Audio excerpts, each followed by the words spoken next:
The stars with deep amaze stand fixed in steadfast gaze, bending one way their precious influence. The starry canopy above has always intrigued us with its brilliance and mystery. The interplay of light and darkness arouses in us a sense of awe, of wonder. The millions and millions of stars stretching to infinity. We do not have a clue of where all these began. The glorious galaxies, the bright planets, the twinkling stars, and the Milky Moon all seem to be heavenly spectators of a drama in which stars are born and die, meteors enter and exit, comets come blazing and make all things bright and beautiful.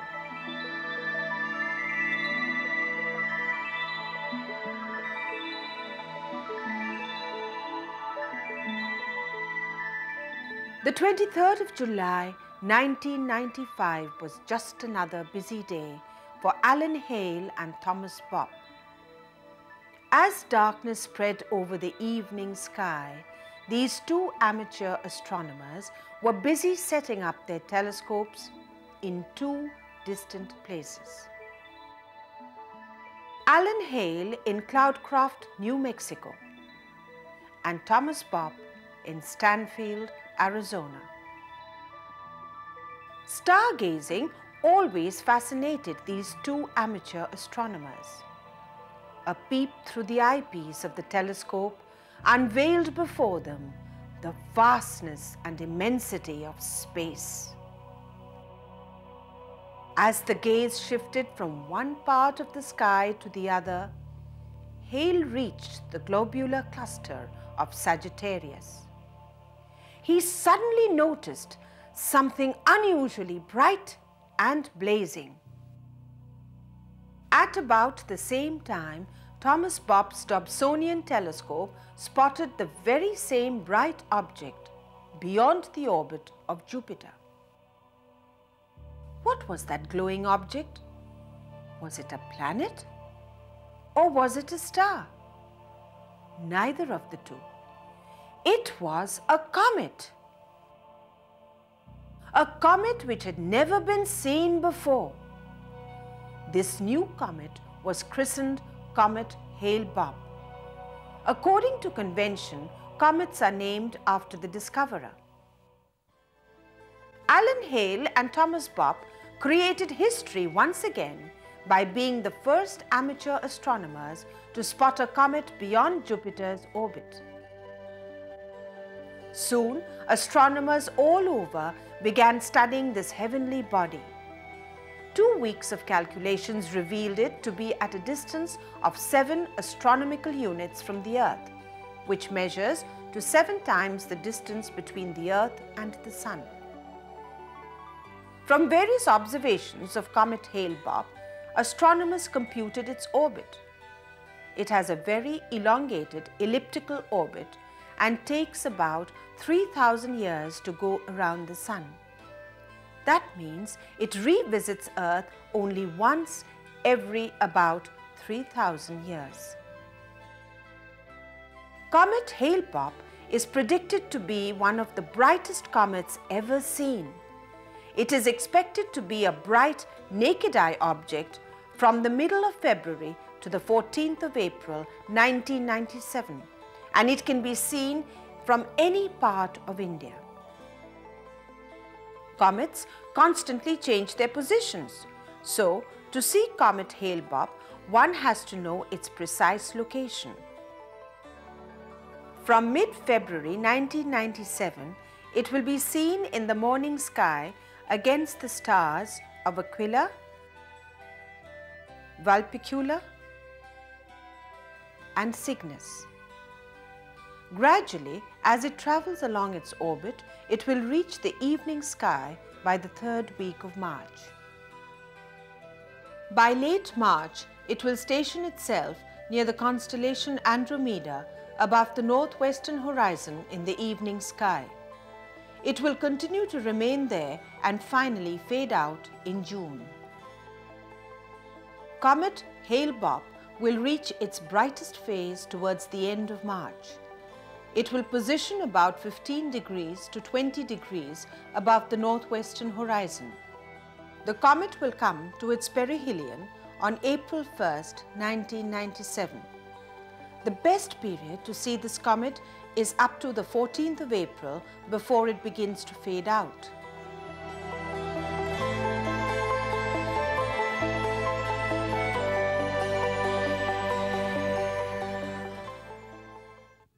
The word comet comes from the Greek word kometes, meaning hairy one, a description that fits the bright comets noticed by the ancients.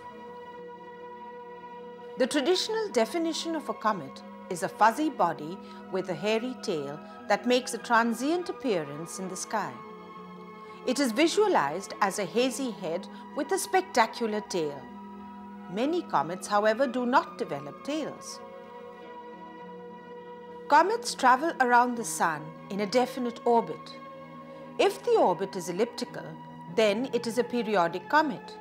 That is, it comes back to our sky after a definite period of time. That period can be a few years to several million years. Cometary orbits can also be parabolic or hyperbolic. In that case, they are not periodic. They appear once and will never return. Just like their position, comets change their appearance too, which is determined by its proximity to the Sun. Comets, for that matter, any heavenly body, can have two distinct positions with respect to the Sun: aphelion and perihelion. The point when it is farthest from the Sun is the aphelion, while the one closest to the Sun is perihelion. At aphelion, a comet appears as a tiny frozen body containing gas and dust. At that point, the comet is at an extremely low temperature. As it advances towards the Sun, solar radiation heats it up and vaporizes the frozen gas and dust. Thus, the comet develops a transient, dusty atmosphere, so to say. It appears as a kind of halo around. This feature is known as the coma. At the center of the coma could be seen the nucleus, a distinct central point of light. It is extremely small, usually less than 16 kilometers in diameter, and happens to be the only permanent feature of a comet. The nucleus surrounded by the coma constitutes the head of the comet. After the head, it's the turn of the tail. To us, a comet is a heavenly body sporting a tail. It's the most spectacular feature. Surprisingly, all comets do not have tails. When a comet comes close to the Sun, solar radiation usually blows the gas and dust of the coma, thus producing the tail which always points away from the Sun. The gas jets are first directed towards the Sun, but are progressively pushed back by the radiation pressure of sunlight. The tail reaches its maximum length and brightness at a comet's perihelion. The maximum length may reach about 250 million kilometers. As a comet moves away from the Sun, the tail shrinks and finally dies out. What remains is the head with the nucleus.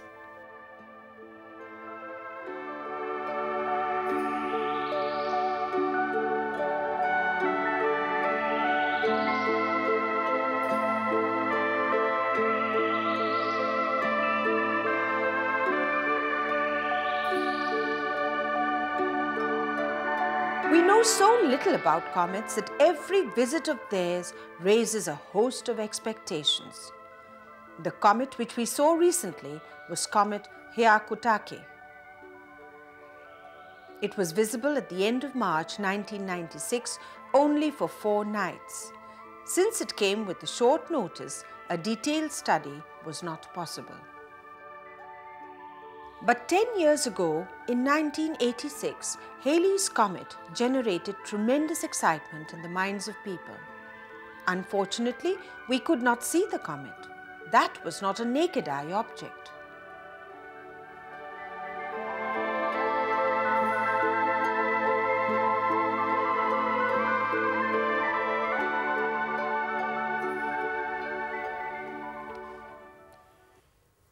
In 1986, Halley's comet appeared in our sky, but we could not witness it with our naked eye. The reason? The configuration of the positions of the Sun, Earth and Halley's comet was like this. Center, the Sun. This is the orbit of the Earth, and this is the orbit of Halley's comet. Now, Halley's comet is coming gradually nearer and nearer to the Sun. When a comet comes closest to the Sun, that position is known as the perihelion of a comet. Now, when it comes to the perihelion, it becomes most spectacular, and that is the most magnificent phase of a comet for naked eye observation. In the year 1986, when Halley's comet came closest to the Sun, that is at perihelion, most magnificent phase, our Earth remained just on the opposite side of the Sun, and that is the reason that we could not witness Halley's comet with our naked eye in the year 1986. 10 years prior to this, that is in 1976, Comet West was seen with the naked eye, and those who had seen this bright comet wished to relive that experience with Comet HALE-BOPP in 1997.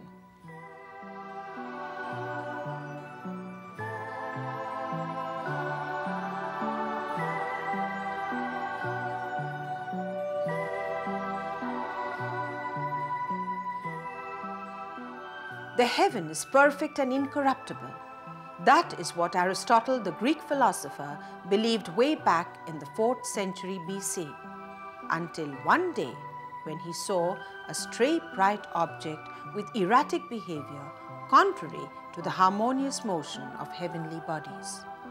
It was interpreted to be a forewarning of calamities.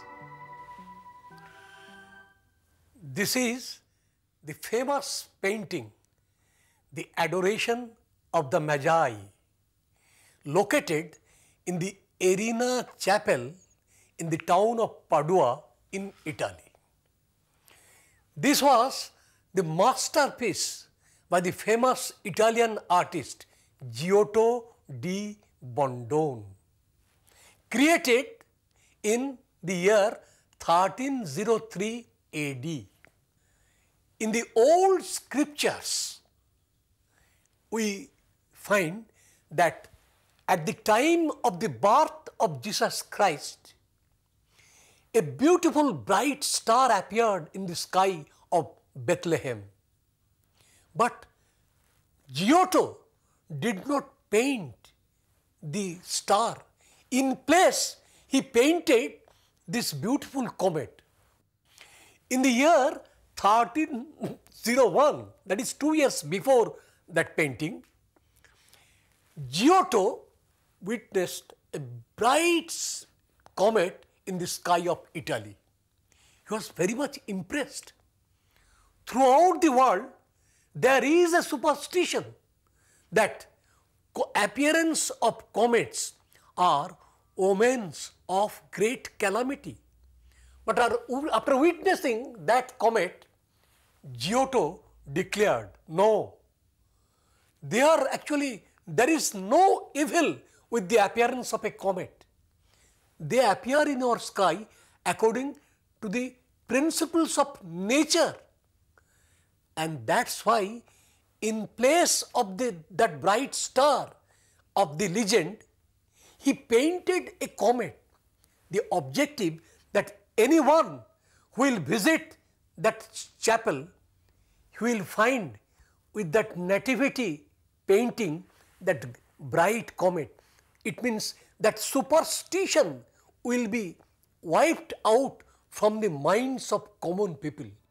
There is another story that the appearance of a comet presaged the murder of Julius Caesar. William Shakespeare too made this association in his play Julius Caesar when he wrote, "When beggars die, there are no comets seen. The heavens themselves blaze forth the death of princes." In reality, Julius Caesar was only 14 years old when Halley's comet appeared in 86 BC. But the comet has become associated with his death. Even after centuries, many strongly believe that comets are a bad omen.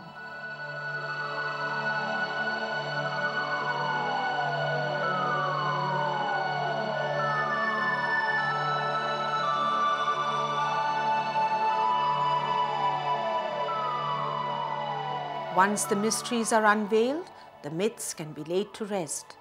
That is what science strives to do, unveil the unknown. Scientific study has revealed that comets have a rather clear cycle of life. It is believed that they originate from the Oort cloud, a permanent source of new comets. Oort cloud is a nebulous mass gravitationally bound to the solar system. It is believed to be the reservoir from which comets are diverted towards the Sun by the action of passing stars.